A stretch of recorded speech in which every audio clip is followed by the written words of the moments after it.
Boa tarde, professor. Antes de estar entrando a nossa teoria da justiça com o John Rawls, gostaria de fazer um agradecimento à sua pessoa. Nós tivemos uma oportunidade ali no Google Meet, mas quero estender aqui o meu agradecimento às suas videoaulas que contribuíram para o meu pensamento filosófico, da minha instituição acerca de certas coisas, que foram esclarecidas durante esse semestre. Então é o que eu desejo: um Feliz Natal para o senhor, um Feliz Ano Novo, e que possamos continuar, se inspirando em cada dia mais nessas pessoas que nos ajudam a chegar a um pensamento positivo das coisas e esclarecedoras também. A didática do senhor é muito boa, foi bem contributiva. Iria fazer esse agradecimento no final do vídeo, mas já quero estendendo esse agradecimento ao senhor. Um Feliz Natal, um Feliz Ano Novo, que possamos prosseguir em breve em mais outras ocasiões. Vamos agora ao que interessa, O senhor passou o texto, do John Rawls, que fala sobre a teoria da justiça, e são 32 páginas ali. O texto ele é bem resumido, porque é uma coisa bastante aprofundada, e aí eu pontuei algumas coisas para a gente estar abordando nesses minutos subsequentes aqui que estão a seguir. Primeiro, John Rawls, ele fala: se você pudesse redesenhar a sociedade como ela seria, como iria distribuir os bens e as riquezas? Ele traz uma ideia de justiça social. Ele traz uma ideia que as pessoas teriam que entender a parte da sua justiça sem saber o outro lado. O que é isso? Eu teria que me aprofundar em alguns casos como uma sociedade justa, de direitos e garantias ali preservados para todos que estão ali dispostos. Como distribuir esses bens e direitos. Ele fala muito bem disso no seu texto, que como a gente vai conseguir distribuir para que haja uma isonomia, uma igualdade, uma equidade, uma palavra bastante usada no texto, a equidade, para poder minimizar a distribuição de renda entre um outro. E quais são essas regras, esses princípios que a gente consegue nortear para um propósito ideal? Antes de fazer eu queria fazer 3 tipos, professor, de analogias, É a analogia de John Rawls, a analogia ligada aos tempos que nós estamos vivendo, século XXI, e também eu sou de criação cristã. E aí tem muitas coisas que John Rawls defende e falava no texto que eu lembrava, me trazia à memória de alguns trechos que Jesus, quando passou aqui na Terra, deixou explícito, Então vamos lá. Para que uma sociedade ela possa ser justa, John Rawls traria essa parte do equilíbrio, Um equilíbrio que poderia ter trago. E aí a gente vê, professor, que a Constituição Federal ela traz alguns objetivos. E um dos objetivos da nossa Constituição Federal, em seus alguns incisos, é construir uma sociedade livre e justa. Nesse ponto, nós temos que observar que hoje em dia a gente vê muita desigualdade social, não é mesmo? A gente consegue visualizar na nossa casa, no nosso meio social, alguma coisa a gente consegue observar há uma discrepância. Por mais que nós vivemos na capital federal, que é Brasília, onde grande parte da população aqui de Brasília faz parte do funcionalismo público, é ligado a algum órgão público, a gente ainda consegue a gente já consegue observar alguma discrepância social. Se a gente for ficar aqui no Guará, a gente sabe que aqui no Guará é uma classe social predominante, classe média alta aqui no Guará. Se a gente for para Taguatinga, a gente já consegue observar que existe classe de média alta E existe classe de média baixa e existe classe pobre. Se a gente for mais para dentro, a gente já consegue visualizar, por exemplo, numa favela que é a maior da América Latina, que se localiza na Ceilândia, a Sol Nascente, a gente consegue ver totalmente a miséria e uma diferença muito grande de classe social ali naquele lugar. Então, o John Rawls, ele queria trazer uma forma de pensamento, de ideologia, para que pudesse chegar nessa igualdade, nessa equiparação. E uma das coisas que eu achei bastante interessante de John Rawls é o véu da ignorância. O senhor já falou isso nos nossos vídeos, né? Ali no Google Meet, e eu vou estar também desmistificando um pouco disso. O que seria esse véu da ignorância? Seria começar do zero, não é verdade? Começar a sociedade ali do zero. Então, esse véu da ignorância seria como se tivesse um nascimento novo.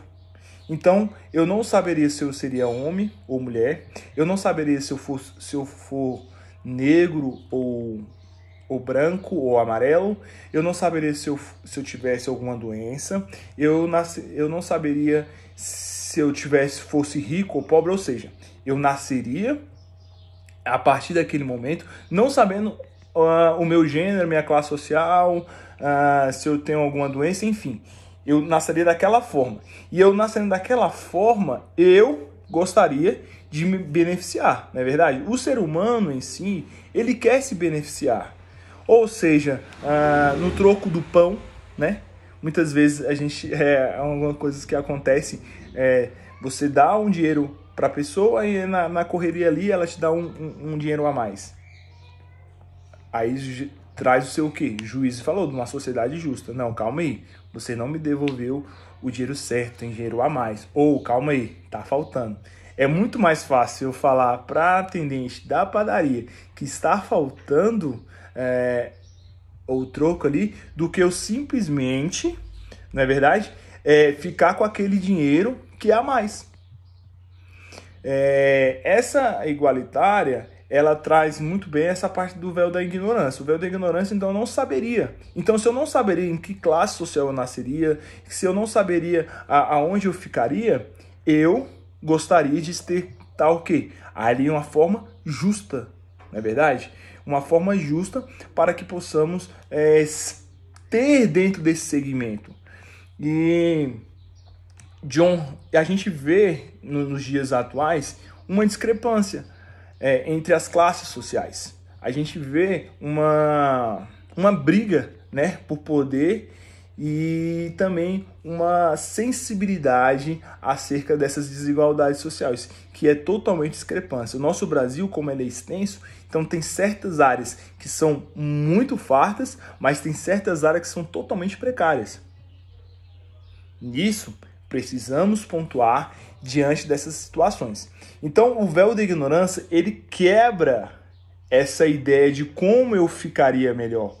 Ele joga uma situação pronta, onde eu me inseria em uma situação e ali eu queria me beneficiar de alguma forma. Por isso que tratar todos os iguais. E a nossa Constituição fala tratar os iguais de formas iguais e os seus desiguais na forma da sua desigualdade. Acredito que seria uma forma justa, né?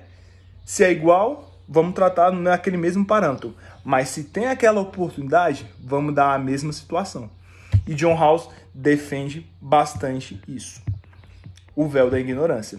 Dentro do véu da ignorância, surgiria o quê? Um novo contrato social. Ou seja, uma posição originária. Que eu falei para o senhor. Que a gente se inserir em uma nova contexto social. Num novo momento, nova situação. E aí, ele defende alguns princípios, né? John Rawls, ele defende alguns princípios. E um deles é o princípio da diferença. Me chamou bastante a atenção, professor, esse princípio da diferença. Por quê? O princípio da diferença, ele está vinculado à legitimidade das desigualdades econômicas. É muito engraçado. Por quê? se a gente fala em igualdade, como é que a gente vai falar em desigualdade econômica? Quando eu li esse termo, professor, eu fiquei meio confuso. Mas confesso para o senhor que eu pesquisei, né, me aprofundei um pouco mais e vi que as desigualdades econômicas fazem parte de uma justiça social. Por quê? Sempre vai existir uma desigualdade econômica. Vamos lá. A gente entrando nesse parâmetro basal, onde todos vão ter o mesmo tipo de oportunidade. Por exemplo, uma pessoa que nasce em Brasília, na capital federal, ela tem acesso às escolas públicas. As escolas públicas aqui, por mais que sejam precárias ou uma situação, é melhor com uma escola pública aqui de Brasília do que uma escola pública, por exemplo, sei lá, do interior de algum lugar do Nordeste, onde a alimentação é precária, onde a água é precária, onde não tem infraestrutura. Então, tudo isso colabora, não é verdade? E o John Rawls, ele defende essa desigualdade econômica porque sempre vai ter pessoas mais aptas para certas coisas, pessoas com um intelecto totalmente avançado, são aquelas pessoas, né, que desenvolvem isso, pessoas esforçadas. Porque uma coisa é oferecer a mesma oportunidade para A e B, mas se A for menos esforçado do que B, consequentemente, se avaliaria ou se destacaria a mais do que A. Então, essa situação, ela parte também do princípio justo e social, onde duas pessoas têm a mesma oportunidade, porém, são características intrínsecas, essa é a palavra que eu estava procurando. São características intrínsecas onde a pessoa começa a se destacar e desenvolver alguma forma de habilidade, alguma forma que possa chegar em algum momento ideal. Então, esse princípio da diferença traz isso. A mesma pessoa, todas as pessoas receberem a mesma oportunidade, porém, uma delas se destacar por alguma habilidade ou a mais que ela tem. E essa desigualdade social sempre vai existir, não é verdade? A gente vê que as pessoas, elas se tornam menos interessadas quando é algo para elas. Ou para o seu próximo. Desculpa, na verdade se torna algo interessado com algo para o seu próximo ou algo que pode até beneficiar ela, que são as pessoas preguiçosas, as pessoas que não correm atrás do que querem. Meu sonho, por exemplo, é ser médico, mas eu nenhuma forma me trago a isso, entendeu? Não me esforço, não estudo, não tenho as minhas rotinas certas realmente de estudo, não me dedico para aquilo. E como é que eu quero almejar a um curso de medicina se eu não preparo um tempo para isso? E aí, aonde surge essas desigualdades sociais. Trazendo, que eu falei para o senhor também, como base lar cristão, eu lembrei, diante desse princípio da diferença e ele vinculado à legítima desigualdade econômica, a uma parábola de Jesus, onde ele traz que foram distribuídos talentos. O que eram talentos? Na época antiga, talentos eram tipo umas moedas, onde eram comercializadas como fossem uns centavos, moedas. E aí eram como uma forma de compra de algo. O que Jesus trouxe em uma de suas parábolas. Parábolas, professor, no caso, é como fosse uma história. Né? Se o senhor não sabe, com certeza eu acho que o senhor sabe, mas é só para exemplificar direitinho. Parábolas é como fossem histórias para que as pessoas pudessem entender o que ele queria trazer por aquela mensagem. E aí conta essa parábola dos talentos, onde foi entregue 5 talentos para um, 2 talentos para outro e 1 talento para uma pessoa.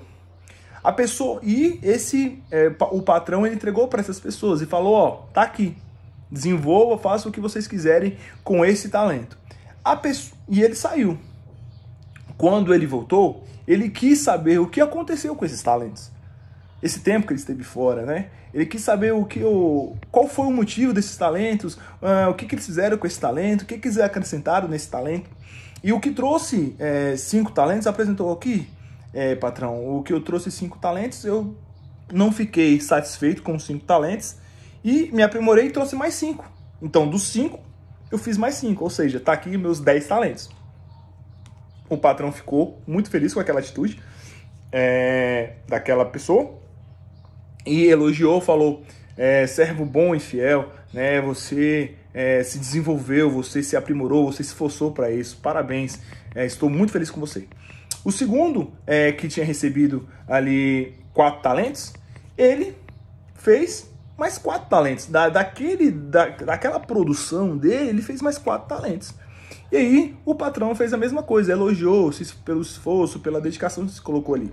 Já o que recebeu 1 talento, ele falou, não, só tenho 1 talento, então eu vou fazer o seguinte, eu vou enterrar esse talento aqui, vou deixar guardadinho, e quando meu patrão voltar, eu vou devolver esse 1 talento. Ou seja, a atitude dele, quando ele apresentou aquele apenas 1 talento, que ele tinha recebido, lógico, que ele não teve nenhum esforço, não teve nenhuma garantia que tivesse feito realmente, eu suei bastante para ter esse talento. Não, ele recebeu, foi de graça para ele. Ele apenas voltou e entregou aquele 1 talento. O patrão ficou bastante furioso, né? Não quis saber dele, falou que ele era totalmente presunçoso, preguiçoso, não se esforçou para chegar. O que eu quero dizer com isso? Que na sociedade que nós vivemos no século XXI, não só na nossa sociedade, nos tempos remotos, sempre tem aquela pessoa que quer se beneficiar de alguma forma, não é verdade? Aquele jeitinho brasileiro, se é que isso em mim entende. Então, essa situação, ela tem que existir para algumas outras pessoas destacarem. Mas o que John Rawls deixava claro em si é que, pelo princípio da diferença, essa tinha que ter simplesmente a igualdade das oportunidades. A igualdade de estar desenvolvendo esse aprimoramento. E uma frase que eu achei bastante legal de John Rawls que fala que cada pessoa possui uma inviolabilidade fundada na justiça que nem o bem-estar de toda a sociedade pode desconsiderar. Ou seja, essas pessoas que possibilitam essa inviolabilidade fundada na justiça é algo que já vem enraizado dela, né? É algo que ela criou através do seu contexto familiar, do seu contexto social, do seu contexto escolar, enfim. Foi algo que foi enraizado dentro dela e ela desenvolve dentro disso. Ou o que eu quero dizer? O princípio basilar da instituição do caráter é na criança. Quando você começa a desenvolver ali, né, o que é certo, o que é errado, o que pode fazer, o que não pode, isso vai mostrando e vai criando um pensamento de justiça social. Então, quero finalizar, né, esse vídeo e dizer que John Rawls, ele simplesmente mostrou que essas partes de justiça justa, ela tem que existir. Não que de forma esporádica, mas ela precisa permanecer diante de uma ideia robusta, diante de uma ideia consistente, onde eu possa enxergar que se uma pessoa ela teve menos oportunidade, não, o Estado, a proporção não foi justa. E por fim, eu quero mostrar aqui, por exemplo, que nós temos a igualdade e a liberdade para todos.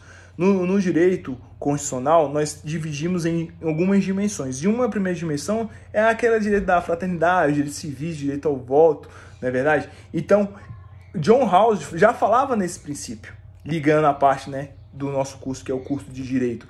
A primeira dimensão é ligada a essa parte da igualdade, da liberdade para todos, fraternidade. E é ligada à primeira dimensão, que são os direitos civis, o direito de poder votar e de ser votado. Por que eu não posso exercer um cargo de presidente? Por que eu não posso exercer um cargo de governador? Por que eu não posso, dentro de uma empresa, desenvolver um critério de direção? Porque minha classe social não permite? Porque eu não tive a mesma oportunidade do que o Pedro não teve? Não. É necessário ter um basilar de igualdade para isso e daquilo. E o segundo objetivo é o direito do quê? Do lazer, do meio ambiente, né, que é ligado ao direito de segunda dimensão. John Rawls já fala sobre isso. Eu achei bastante interessante essa vinculação do direito constitucional à matéria de filosofia, né, que John Rawls pregava sobre isso. E achei bastante oportuno, gostei bastante dessa situação e só realmente quero agradecer por esses minutos que o senhor passou a me ouvir. Agradeço de coração e grande abraço, professor. Abraço. Thiago Honório Cunha. Valeu.